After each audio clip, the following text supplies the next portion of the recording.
Aquí tienes una historia que sacudirá incluso a los más escépticos. Si aún no lo sabes. Los relatos más oscuros de los experimentos soviéticos, este es el momento de. Prepárese para algo que desafíe los límites de la cordura humana. Antes. Mientras nos sumergimos en esta pesadilla, recuerda, mi canal de Telegram está lleno de casos como este aún más inquietantes y detallados. No pierdas la oportunidad de. Explora el lado más oscuro de la historia, simplemente regístrate. Ahora siéntate, respira hondo y prepárate para escuchar algo que marcará tu memoria. A finales de la década de 1940, los científicos soviéticos llevaron a cabo un experimento que rayaba en la locura. 5 presos políticos considerados enemigos del Estado durante la Segunda Guerra Mundial fueron seleccionados para una prueba inhumana, pasar 15 días sin dormir, mantenido en una cámara herméticamente cerrada. Para asegurar que permanecieron despiertos, utilizaron un gas estimulante experimental, tan potente que en dosis altas podría matarlos instantáneamente. No había cámaras. Solo micrófonos y ventanas de vidrio de 13 centímetros de espesor para observación. Dentro de la cámara, libros, literas sin sábanas, un baño rudimentario, agua corriente. Y comida suficiente para un mes. ¿La promesa? Libertad si duraran 30 días. Sin cerrar los ojos. Los primeros 5 días transcurrieron en una calma engañosa. Los prisioneros, engañados por la falsa esperanza de libertad, apenas se quejaron. Pero algo ya estaba empezando a deteriorarse. Sus diálogos, antes escasos, adquirieron un tono cada vez más oscuro, lleno de recuerdos traumáticos que emergieron como fantasmas del pasado. Al 5.º día, la paranoia se apoderó de mí. Dejaron de hablarse y comenzaron a susurrar ante los micrófonos, como si cada uno intentara traicionar al otro para ganarse la confianza de los observadores. Los científicos intrigados preguntaron: ¿sería efecto secundario de los gases? Al 9.º día se desató el infierno.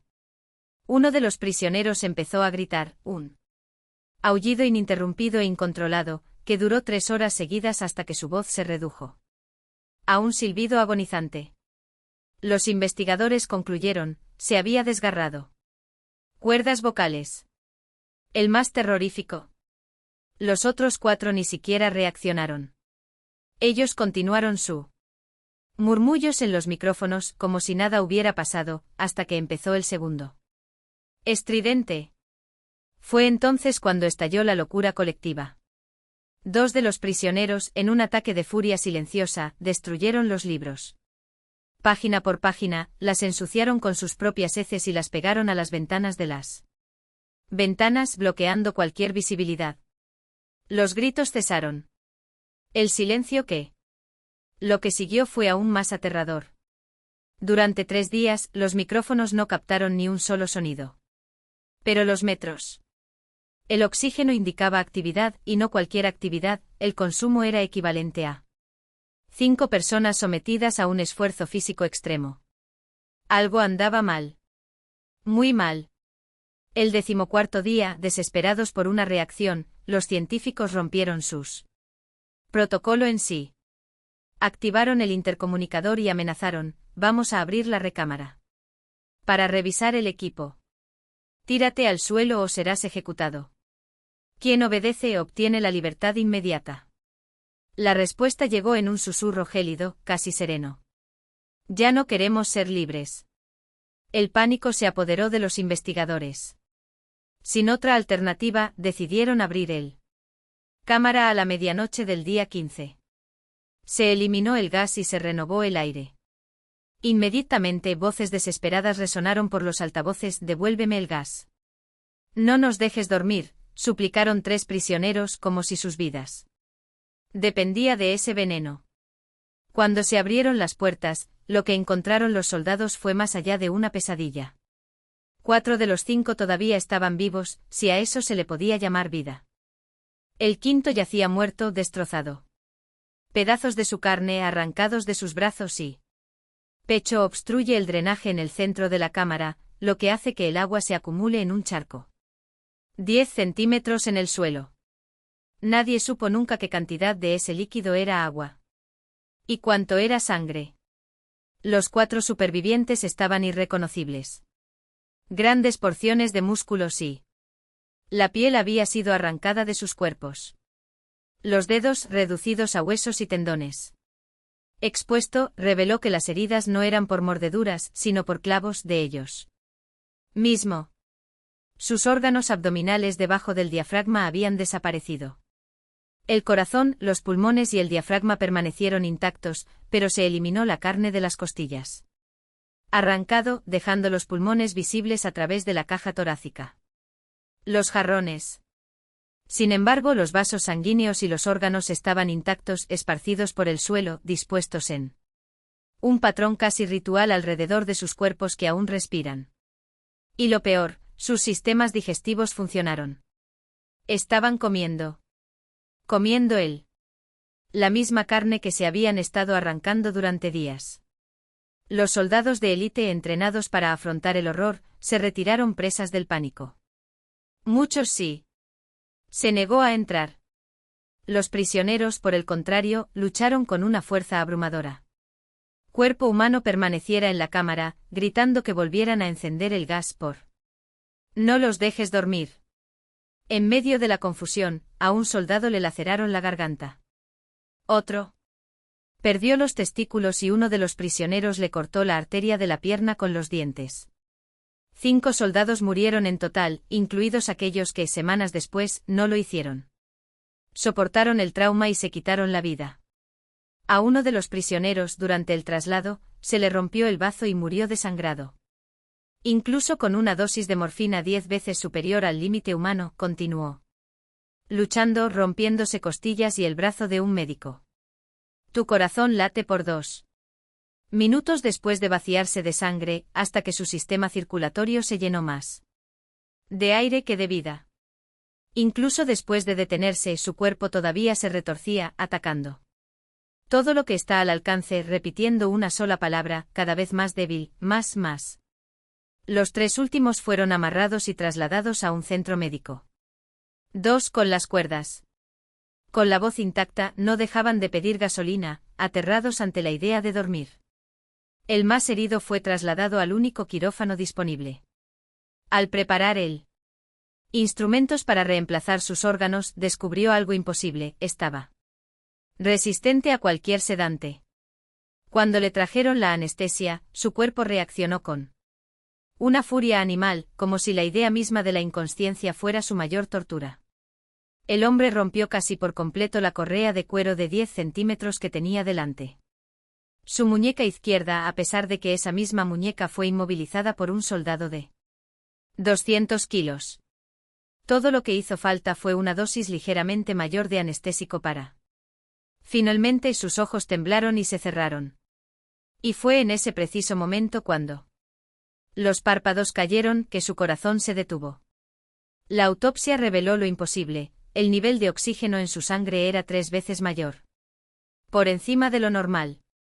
Sus músculos, todavía unidos a su esqueleto, estaban destrozados. Como si hubieran sido destrozados por una fuerza sobrehumana. 9 huesos rotos. La mayoría de ellos fracturados no por impacto externo, sino por la tensión misma. Enorme fuerza que sus músculos ejercían contra ellos. Una guerra interna, donde el cuerpo se volvió contra sí mismo solo para no ceder. El segundo superviviente fue el primero de los 5 en gritar. Tus cuerdas vocales, ya. Destruido, lo condenó al silencio, pero sus ojos dilatados, inyectados en sangre con un terror primario, hablaban por él. A medida que se acercaba la máscara de anestesia, la cabeza se sacudió con violencia animal, como si el mero olor del gas fuera un cuchillo incrustado en tu mente. Alguien sugirió, vacilante, probar la cirugía sin sedación. Él asintió.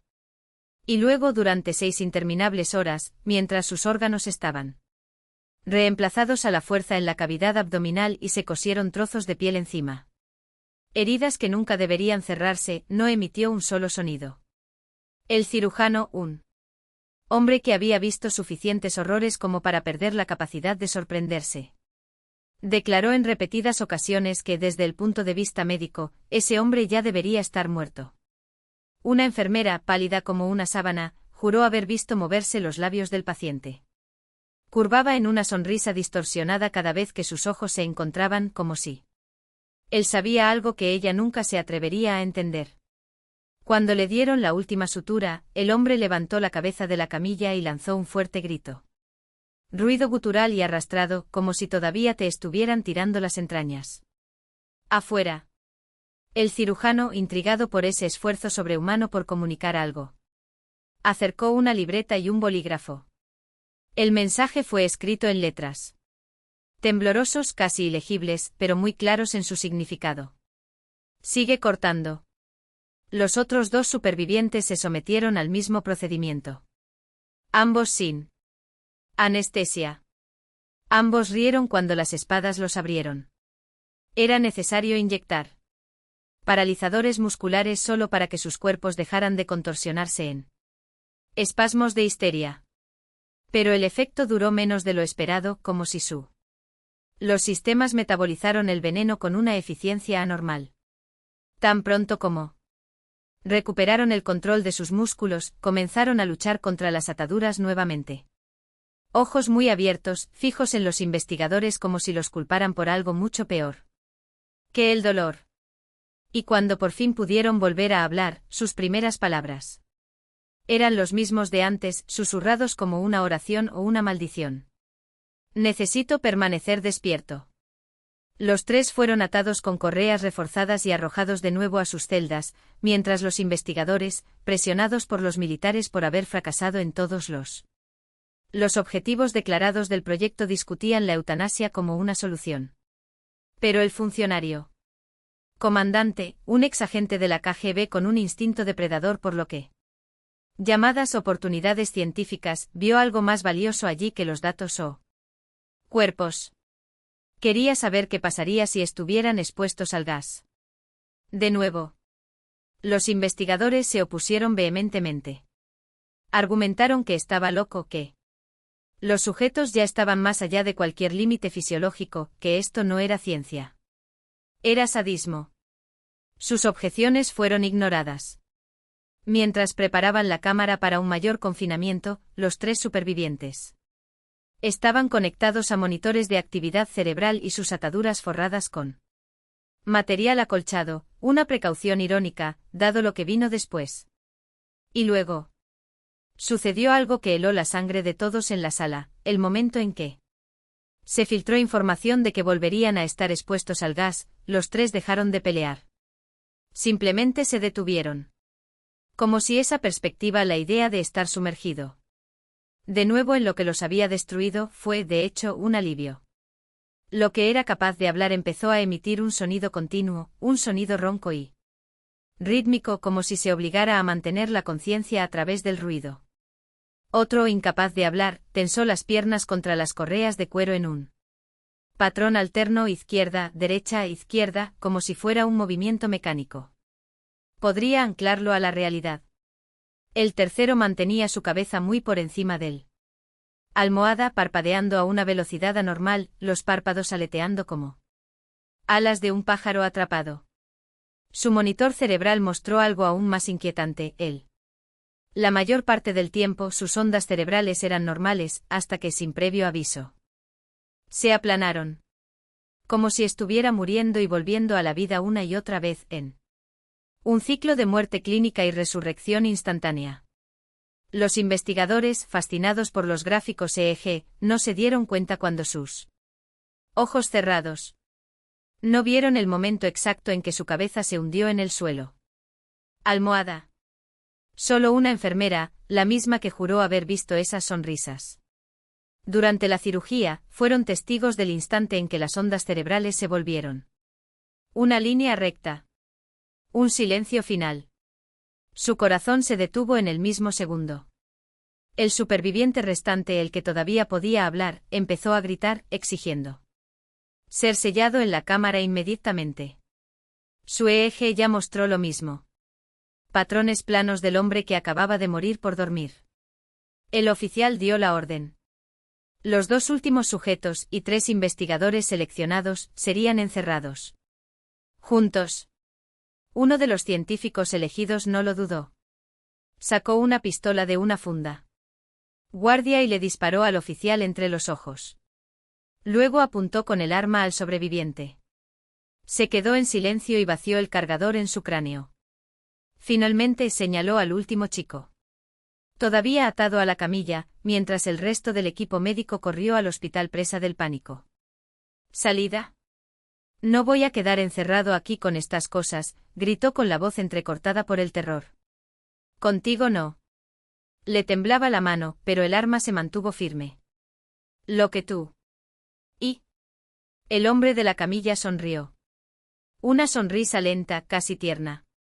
¿Se te olvidó tan fácilmente? Su voz era un ronco húmedo como si sus cuerdas. Las voces se estaban desintegrando mientras hablaba. Nosotros somos tú. Somos él. Locura que ladra en lo más profundo de tu mente animal, suplicando libertad de cada segundo que cierras los ojos. Somos lo que te ahogas en alcohol, en pastillas, en las oraciones nocturnas, cuando te escondes bajo las sábanas como un niño, rogándonos que no viniéramos. Somos lo que niegas que existe hasta el cansancio te vence y por un momento nos ves. El investigador retrocedió, su rostro era una máscara de puro horror. Entonces con un movimiento brusco, apuntó al pecho del hombre y disparó. El eje se aplanó formando una línea recta. Un último suspiro escapó de los labios del chico. Tan débil que apenas se escuchó. Tan cerca. Silencio. Y entonces empezó la música. El bosque siempre ha sido mi refugio. No es un lugar de miedo, sino de libertad, un reino donde las reglas de la ciudad no tenían poder. Y todo esto gracias a la tía Sura, que mujer de ideas locas y coraje sin límites. Era 1986, un junio ardiente y yo en 16 años pasaba sus días como un salvaje feliz, sumergiéndose en el lago hasta. Labios que se vuelven morados, andan en bicicleta como locos por los campos, trepan a los árboles. Explorando los bordes del bosque. Pero nunca me aventuré más allá de lo conocido. Hasta que un día se me ocurrió la idea como un desafío, cruzar el bosque hasta el pueblo de Sosnovo. Una prueba de orientación, de valentía. La tía Sura, por supuesto, no solo no se opuso. Como me equipó con una brújula, un mapa, un paquete de provisiones y un helado. Despedida. No te pierdas, muchacho, bromeó, mientras yo me alejaba saltando como un idiota. Confiando. Y al principio fue perfecto. El suave musgo bajo los pies, el olor a resina y a tierra húmeda. El diente de león explota en semillas al menor aliento. El bosque respiró conmigo. Incluso el diente de león parecía guiarme. Encontré todos los puntos de referencia que tenía la tía Sura. Tachados en el mapa, el roble partido por el rayo, la piedra en forma de seta, el arroyo donde el agua cantaba sobre las piedras. 1 hora y media como máximo, pensé. Mientras la luz del sol se filtraba verde a través de las marquesinas. Me arrepiento de no haber tomado la cámara. Mi padre. Esos rayos de sol cortando la niebla, las telarañas brillando como hilos plateados, sería la foto perfecta para la pared de la escuela. Premio garantizado en concurso de arte, imaginé, viéndome ya como el héroe local. Pero entonces el bosque cambió. No fue gradual. Era como si alguien hubiera girado una llave. Los baúles, antes espaciados, se encerraron en paredes toscas. El aire se volvió pesado, húmedo. Como si el propio bosque estuviera conteniendo la respiración. Los pájaros callaron. Incluso el viento se detuvo. Solo quedaron los mosquitos, un ejército hambriento que se reía de mi glicerina de clavo, inútil como oración. Y la brújula, oh, la brújula. La aguja giraba en espasmos como si estuviera poseída, o se quedaba congelada, muerta. Indiferente a mis maldiciones. Esto no está pasando, repitió mientras el sudor le corría por la espalda. Seguiste el mapa. No eres un idiota. No vas a... Piérdase. Pero el miedo no necesita lógica. Sube por la garganta como la bilis. Me tragué el pánico y seguí adelante. ¿Qué más podría hacer? Siéntate en el suelo y... ¿Llorar? Mami, ven a buscarme. La idea era tan ridícula que me dio fuerzas para... continuar. Y entonces, como un milagro, el bosque se abrió. Un sendero ancho y pisoteado. Durante cientos de pies serpenteó frente a mí. No estaba en el mapa, pensé, pero... Un sendero es un sendero. Te lleva a alguna parte. Y algún lugar es mejor que ningún lugar. Ella me llevó al claro. Y allí estaba el pueblo. No Sosnovo. Ningún lugar que yo conociera. Casas de madera oscura con pesados techos de paja alineados como soldados en formación. El humo se elevó desde chimeneas, pero el aire olía a algo más antiguo que la madera quemada, con el tiempo interrumpido. La gente caminaba lentamente como si cada paso costara un esfuerzo. Invisible. Ropa raída y remendada, de un corte que mi abuela solo usaba en fotografías amarillentas. Los 40, pensé mientras un escalofrío me recorría la espalda. Eso no tiene sentido. Pero yo estaba allí. Y ellos también. Me acerqué a la casa más cercana, un edificio robusto con ventanas pequeñas. Como ojos sospechosos. Llamé. La puerta crujió y allí estaba él, un anciano alto. Barba blanca como la nieve de enero, tan espesa que parecía tallada. Ojos claros. Penetrante. Parece el Papá Noel del jardín de infancia, pensé, antes de que me invadiera el miedo. Secarme la boca. Perdón por molestarte, mi voz sonó débil, entrecortada. Soy de Terepki. Fui a Sosnovo y creo que me perdí. ¿Podrías decirme cómo llegar? Ya está. Oscuridad. El viejo me miró durante un largo rato. Luego suspiró como si llevara el peso de algo mucho mayor que mi pregunta. ¿Sosnovo? Repitió y su voz era áspera como la corteza de un roble. No. Conozco Sosnovo. Más allá de aquí solo hay bosque. Y nosotros somos de Novovo. ¿Nuevo? La palabra resonó en mi cabeza como un error. ¿Está bromeando? ¿O está loco? Pero sus ojos no mentían. Y luego con un gesto lento me invitó. Para entrar. Para descansar. Para tomar el té antes del camino. En el interior, la cabaña olía a hierbas secas y a madera vieja. Un fuego crepitaba en él. Cantan, proyectando sombras danzantes en las paredes. Juguetes antiguos, un caballo. Madera con ruedas torcidas, un oso de peluche al que le faltaba una pata. Acurrucados en un banco bajo como si estuvieran esperando a niños que nunca regresarían. En la pared una fotografía en blanco y negro, una niña de 6 años. Sonriendo, luciendo un vestido con estampados que mi madre llamaría retro. Tus ojos. Brillaban vivos como si ella pudiera saltar de la imagen en cualquier momento. Mi nieta, Glasa, el anciano sostuvo mi mirada, como si quisiera que lo hiciera. Entender algo que no podía decir. Se enfermó. Sus padres la llevaron al ciudad para médicos. Sonreí automáticamente.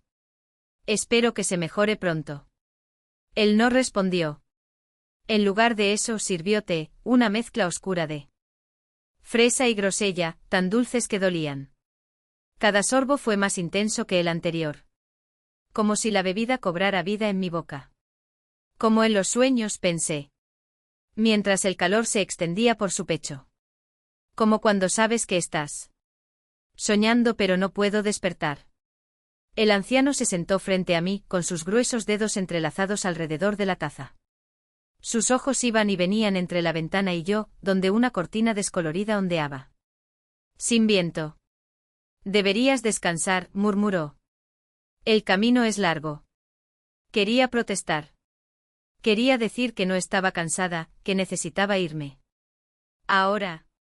Pero el té estaba pesado y el calor del fuego hipnótico. Mis párpados. Cayó. Y entonces los cuervos empezaron a gritar. Me desperté con el olor a quemado. El anciano estaba junto a la ventana, inmóvil como una estatua de sal. Afuera, el cielo. Había oscurecido, pero no de noche. Era humo. Grueso, asfixiante, enrollado. Alrededor de las casas como serpientes. ¿Lo que está sucediendo? Mi voz era ronca. Huele a fuego. Tú no. ¿Sentir? Se dio la vuelta. Despacio. Demasiado. No hubo tiempo, dijo, y su voz era un lamento. Nunca funciona. Y tú tampoco lo hiciste. Antes de que pudiera preguntar qué, abrió la puerta y se fue. Corrí tras él, tropezando con mis propios pies. Lo que vi no fue posible.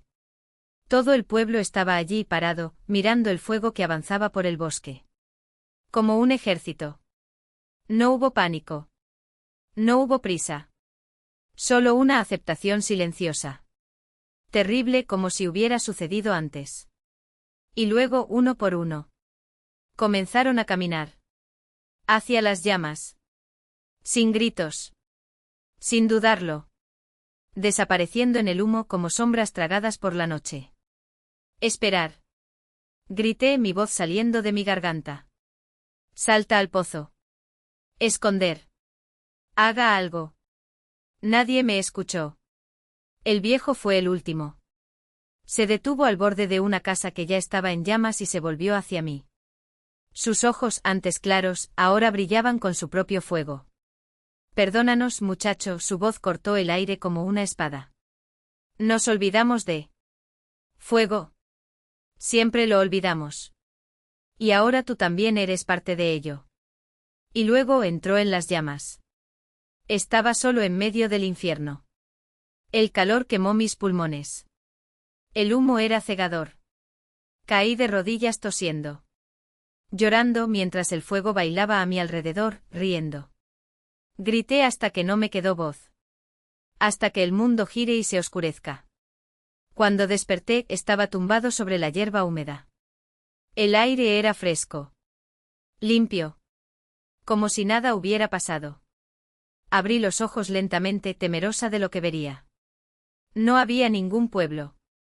No hubo cenizas. Solo el bosque, verde e indiferente, como si nunca hubiera albergado nada más que árboles.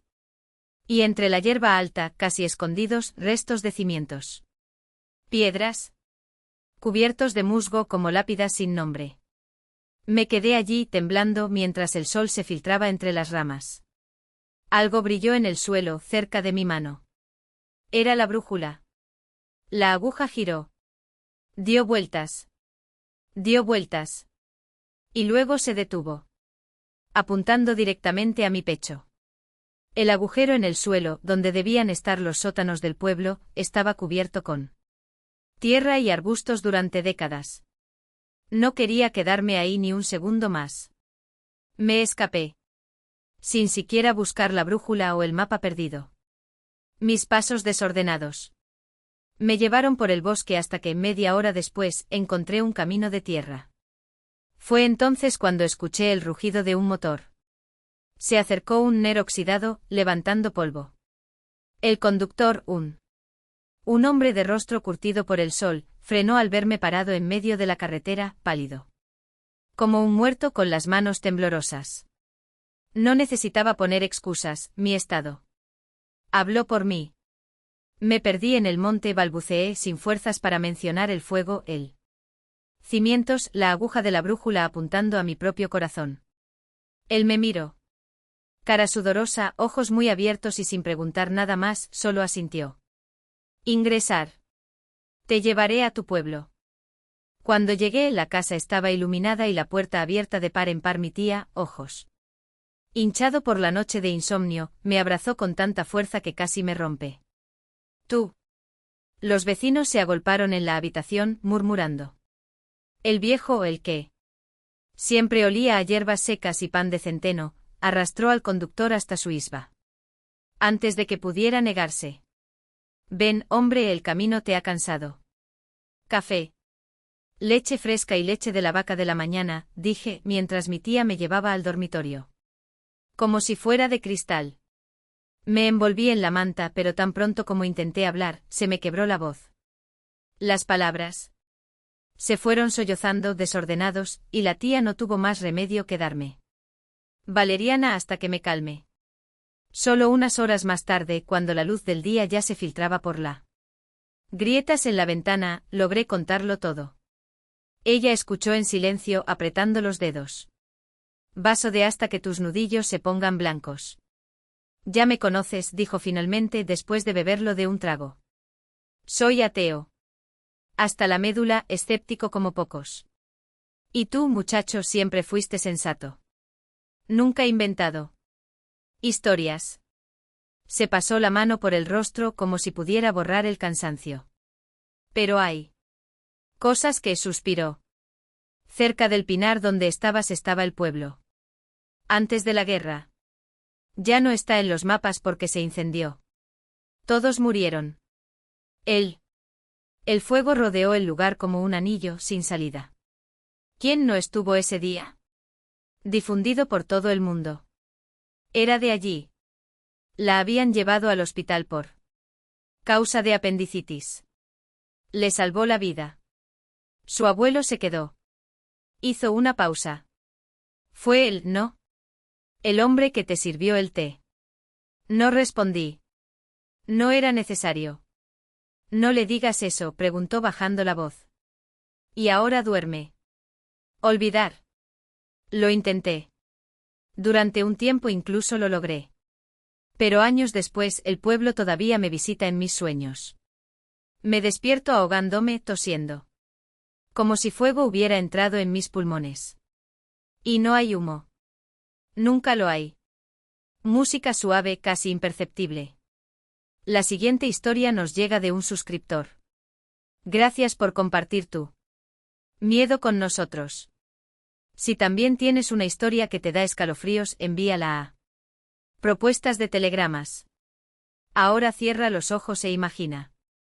La hierba alta azotó el rostro del niño como látigos verdes. Él la empujó con un mano jadeando mientras la otra luchaba contra el peso del cubo lleno de agua.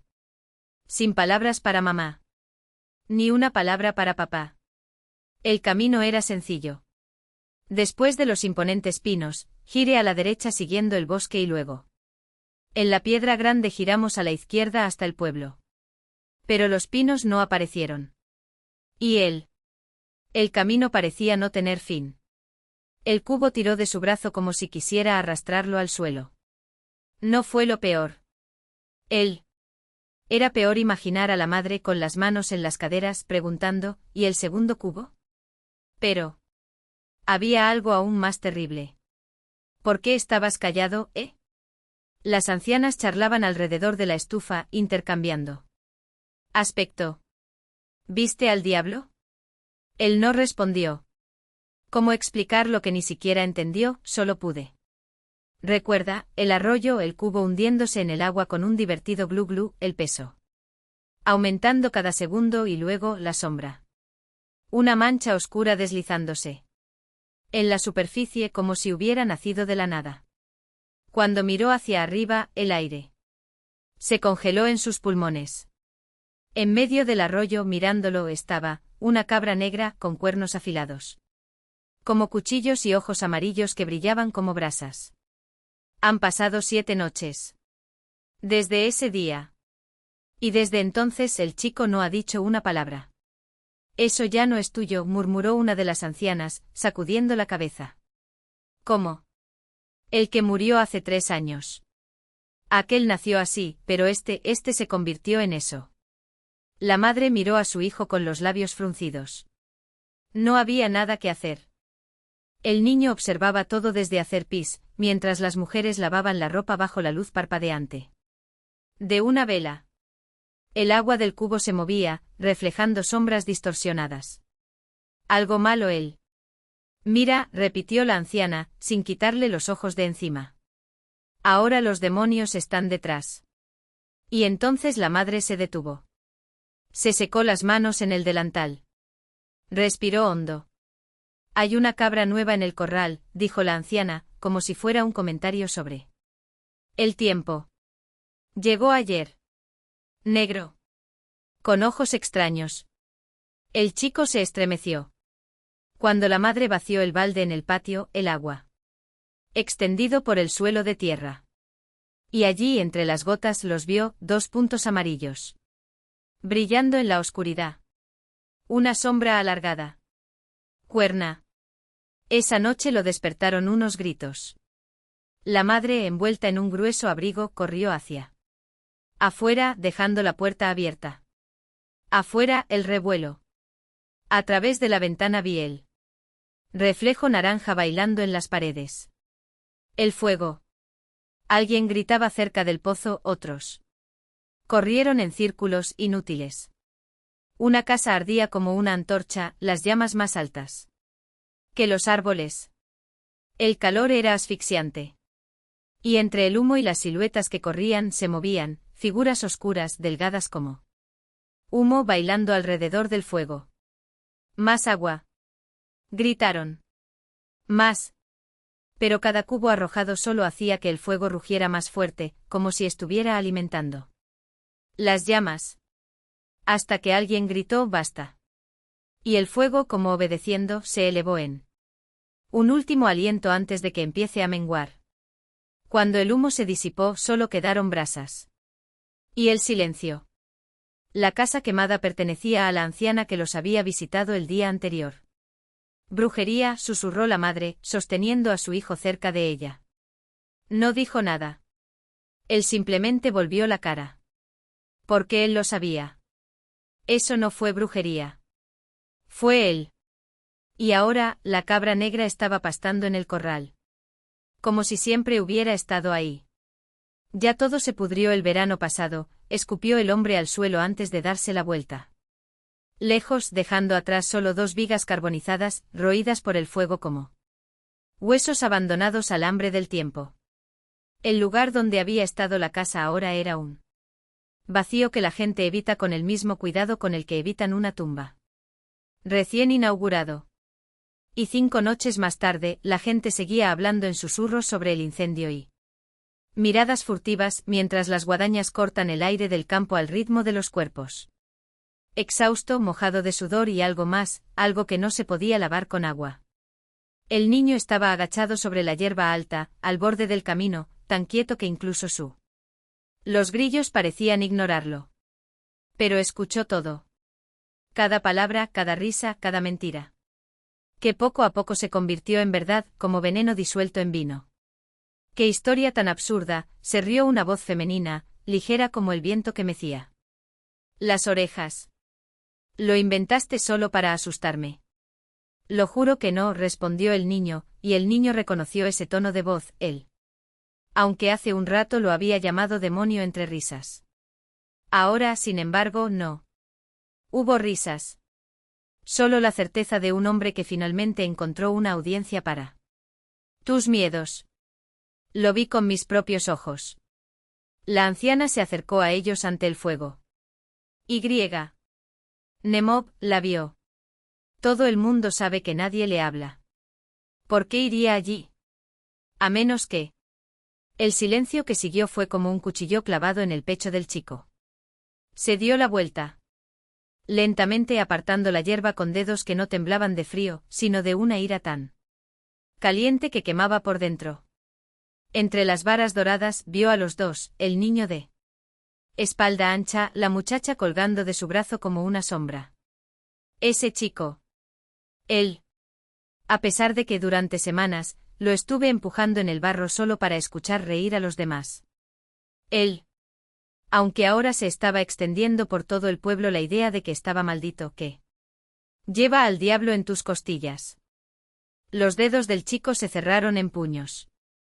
Dientes rechinados. Por un segundo. Se imaginó corriendo tras ellos, agarrando al niño por el cuello y haciendo que cada uno. La palabra salió de su boca como un grito. Pero entonces vio el tallo de hierba. Entre tus dedos. Largo, verde, frágil. Lo sostuvo ante sus ojos, estudiándolo. como si allí estuviera escrita una profecía. Y cuando sus dedos temblaron. Grieta, el tallo se partió por la mitad con una grieta seca. En el mismo momento un aullido recorrió el campo. El chico se estremeció. No fue un grito humano. Era algo primordial, como si la tierra se había abierto para dejar salir un lamento. Los campesinos se detuvieron. Las guadañas cayeron. Los hombres corrieron hacia el sonido pisoteando la hierba, aplastando lo que quedaba de él. Cosechar bajo botas manchadas de tierra. El chico no se movió. Solo observado, escondido. Entre las varillas mientras las figuras se alejaban, distorsionadas por el calor que surgía de él. Molido como la ráfaga de un horno. Los cuerpos parecían bailar cada vez más cerca. Ahora alejándose hasta que de repente todo se detuvo. Silencio. Luego un grito. Un sollozo femenino, arrancado de la garganta como si fuera el último. Respirar antes de ahogarse. El chico se levantó. Caminó lentamente pasando por alto a los hombres que estaban. Parado con las manos en las caderas, mirando algo en el suelo. Y entonces lo vio. El niño yacía sobre la hierba triturada, con la espalda arqueada de una manera que no fue natural. Su rostro era una máscara de arcilla seca, agrietada por el sol, sus labios entreabiertos como si todavía estuviera tratando de gritar. Muerto. Y en tu pecho. Acurrucada como un feto, una serpiente color arena, inmóvil. El niño dio un paso adelante, pero una mano áspera lo agarró del hombro. Diablos, refunfuñó un hombre del pueblo, escupiendo en el suelo. Fue entonces cuando algo se movió cerca de la mano del muerto. Una segunda serpiente se deslizó debajo del cuerpo sinuosamente, seguido de un tercero que apareció entre sus pies. El chico sintió que se le revolvía el estómago. 3.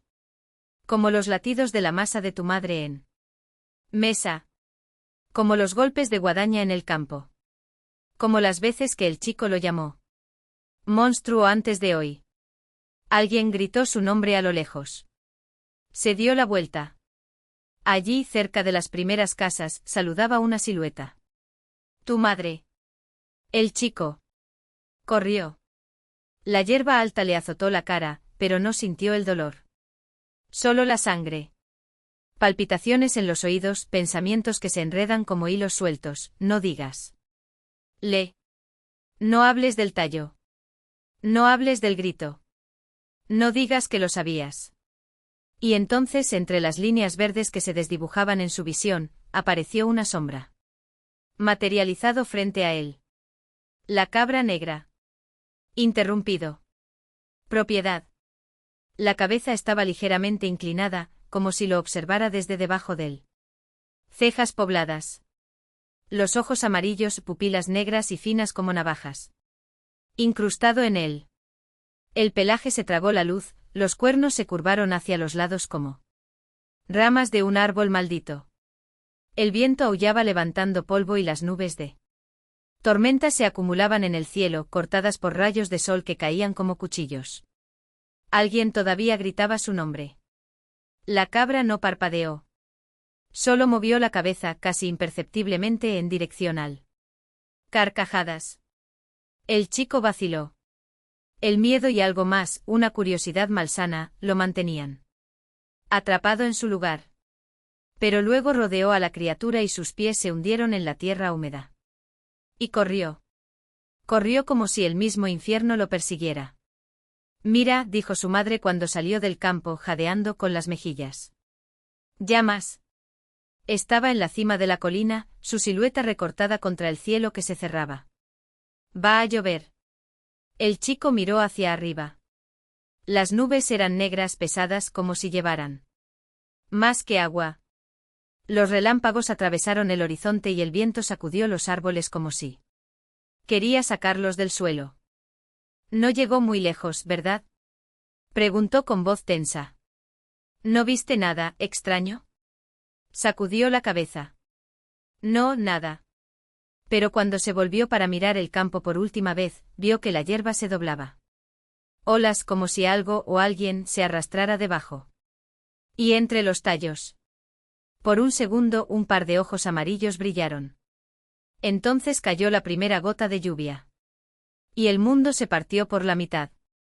Las grietas entre las tablas de las ventanas dejan escapar líneas blancas de luz, atravesando la oscuridad como cicatrices en el suelo de tierra. Y luego, entre esos, vio sombras danzantes, cuernos negros retorcidos como ramas secas de un árbol. Maldito árbol. Ojos amarillos brillando como brasas en medio de una tormenta. El miedo no caminaba por la calle, atravesó la noche arrastrándose bajo la lluvia, respirando en el cuello de cualquiera que se atreviera a permanecer despierto. El chico se estremeció.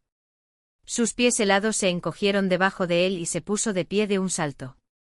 Encima de la estufa de barro, acurrucándose en la manta como si pudiera borrarse a sí mismo del mundo.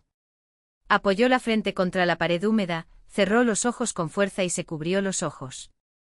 Orejas con las manos. Si no lo escuchas, no existe. Y por un momento funcionó. El mundo desapareció. Pero el amanecer trajo la verdad desnuda. El pueblo amaneció más pequeño que la noche anterior. 2 casas tenían. Desaparecieron como si nunca hubieran estado allí. Uno aplastado por el tronco seco de un roble que se había derrumbado de la nada, atravesando el techo como una lanza.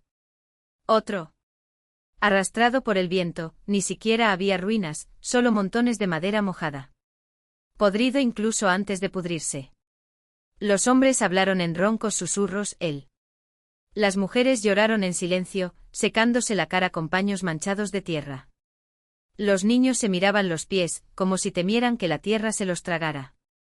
También se encontró con todos en la plaza. El pueblo estaba sangrando gente. Muchos de los que siempre estaban en las reuniones, que se reían a carcajadas en las fiestas, que maldecían la sequía o las heladas. Simplemente ya no estaban allí. Sus rostros se habían convertido en agujeros en el tejido de la memoria. Buscó a su madre entre la multitud de miradas sombrías y, cuando ella lo vi, corrió. Estaba apoyada en un poste con los hombros caídos y los labios moviéndose. Ya sea en una oración o en una maldición. No había forma de saberlo. ¡Qué vergüenza!, refunfuñó el viejo Iván, levantando su mano temblorosa como si quería ahuyentar el aire mismo. Debimos haber ofendido al Señor. Él nos castiga. ¿Ofendido cómo?, gritó una mujer, su voz quebrándose como el cristal. ¿Qué hicimos además de sobrevivir? No somos nosotros. La voz de la madre era un susurro, pero cortó el aire como un cuchillo. Es este lugar. Maldito desde antes que nosotros. Miró a su hijo y sus dedos ásperos. Trabajo aterrizó sobre su hombro. Tenemos que irnos. El hombre de al lado, dueños de la casa vecina, cuyos baúles se habían derrumbado por dentro como dientes podridos, negó con la cabeza. Su hija, la única que queda de él familia, había seguido sus pasos como una sombra.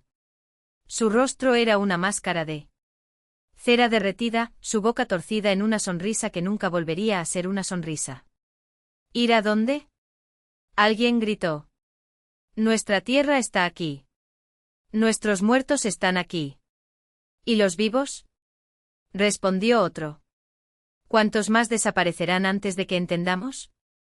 El niño ya no escuchó. Sus ojos estaban fijos en la casa destruida junto a la suya. Los troncos se esparcieron como los huesos de un gigante muerto. Algo lo estaba arrastrando hacia allí. No. Fue curiosidad. Fue llamado. Se deslizó entre los cuerpos que discutían, esquivando como un ratón. Corrió.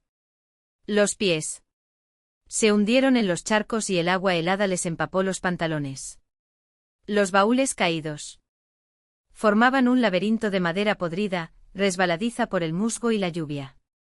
Él gateó, trepó, se retorció entre las grietas, como si el aire mismo lo empujara. Adelante.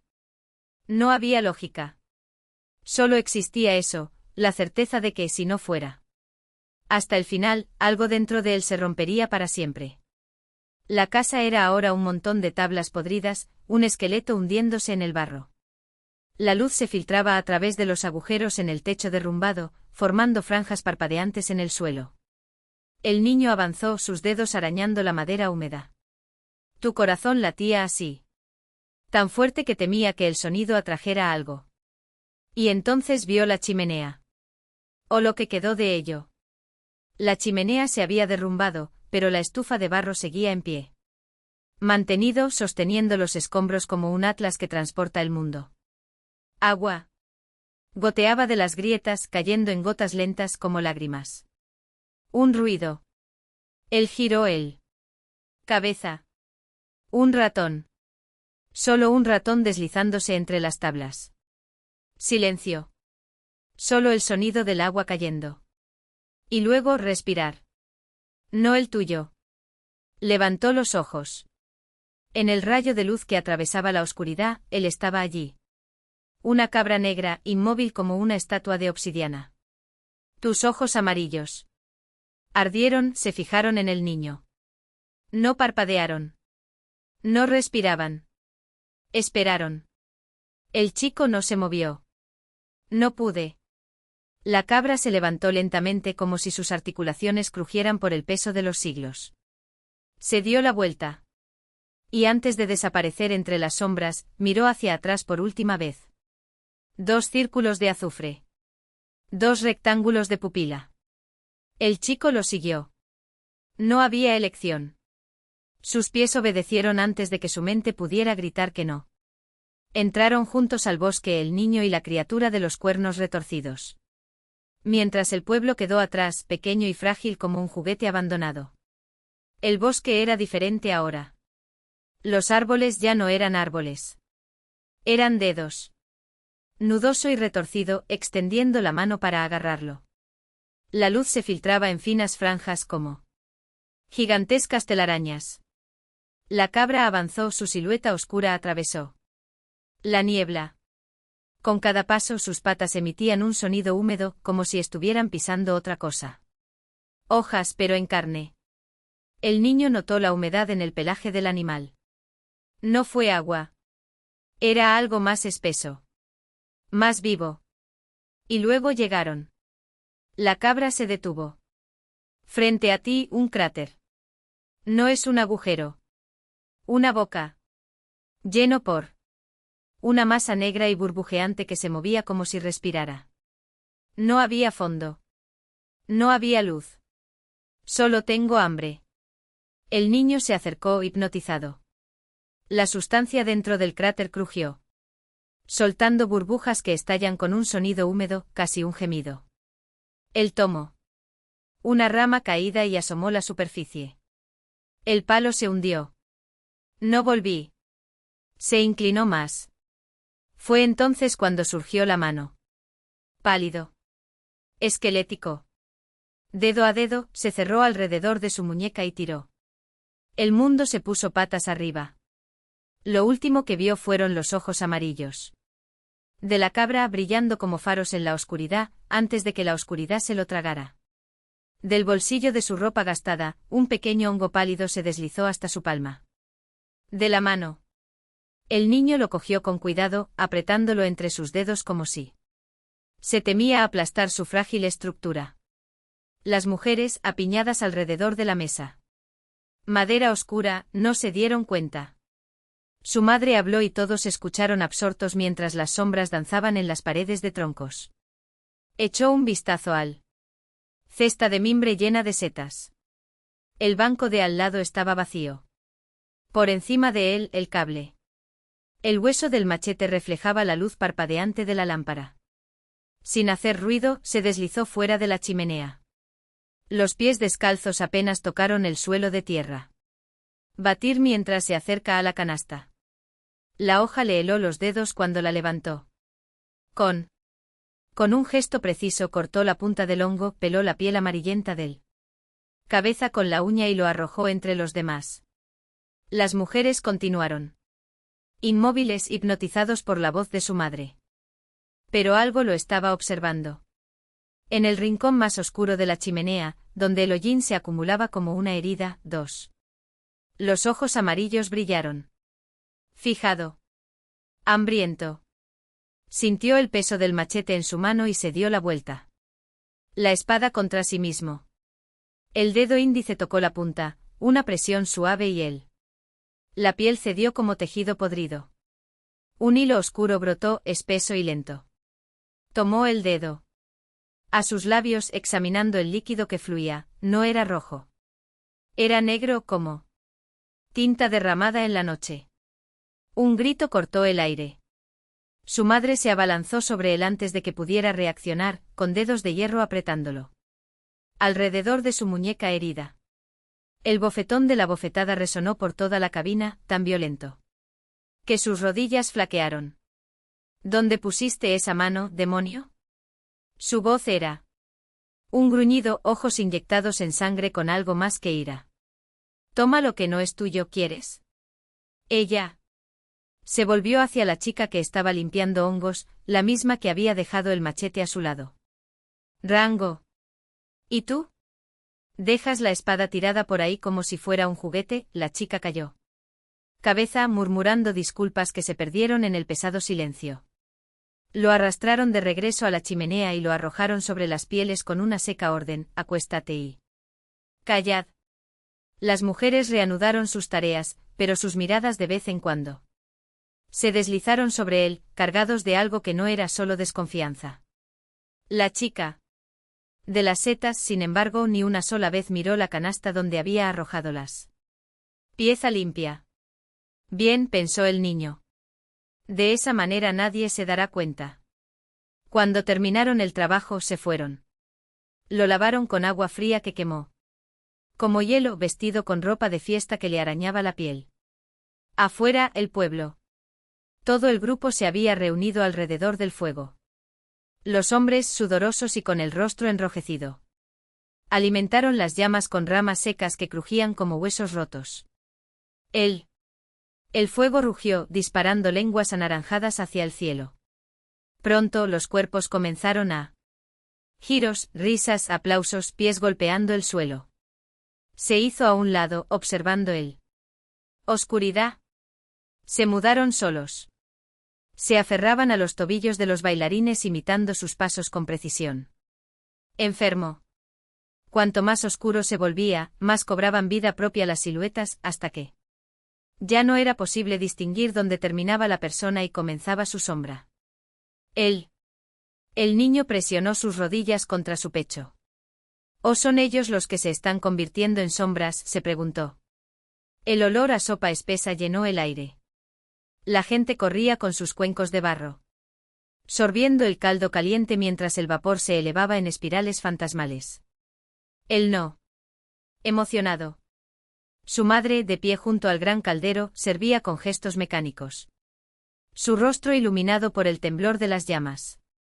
En cada rostro por el que pasaba, veía él el mismo brillo febril en sus ojos, algo que no era alegría. Luego vino más baile.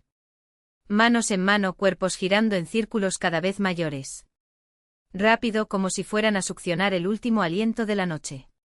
El fuego creció, escupiendo chispas que murieron en el aire como estrellas fugaces. El cielo se fue iluminando poco a poco. La niebla se arrastraba entre las cabañas como dedos espectrales. El silencio que lo que seguía era tan denso que parecía respirar. Cuando el niño se levantó, el fuego era solo un montón de brasas. Muriendo. Debajo de ellos el fuego todavía temblaba, obstinadamente, como un corazón a punto de romperse. Para parar.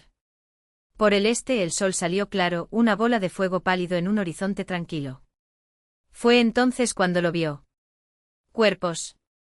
10, 20 esparcidos por el suelo como muñecos rotos. Su madre estaba entre ellos, acostados de lado con los brazos extendidos como si intentaran abrazar algo que ya se había ido. Su pecho no se elevaba. No bajó.